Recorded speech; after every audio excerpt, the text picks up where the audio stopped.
সবাই বিদেশমুখী হয়, আপনি কেন দেশমুখী? নিশ্চয়ই আপনার সংসার ভেঙে গেছে। না আসলে সবাই সেটাও আমাকে শুনতে হয়েছে। আমি অনেক কমেন্টসে দেখেছি। কমেন্টস যদিও পড়া হয় না, থাকে না অনেক সময় চোখে হুম, পড়ে হুম। যায়। ১ জন ২ জন বেশ বলেছে যে, নিশ্চয়ই এটা কোনো কথা? সবাই বিদেশে যায়। সবাই বিদেশে বাচ্চাদেরকে পড়ানোর জন্য নিয়ে যায়। আর উনি দেশে চলে আসেন নিশ্চয়ই জামাইয়ের সাথে ছাড়াছাড়ি হয়ে গেছে বা হাসব্যান্ডের সাথে ডিভোর্স হয়ে গেছে, সেপারেশন এইজন্য এখন চলে আসছে। নাটকের মেয়ে এখন আর কেমন হবে?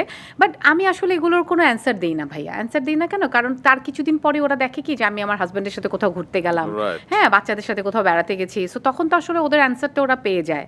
তা আমার এটা অ্যান্সার দেওয়ার কিছু নাই। বাহ!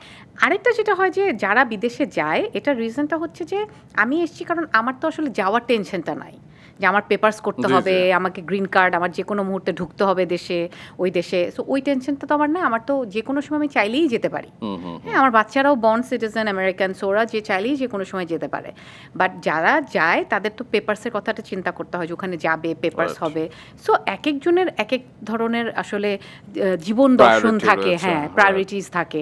সো আমার হচ্ছে এইটা। সো আমারটা হয়তো সবার সাথে মিলবে না।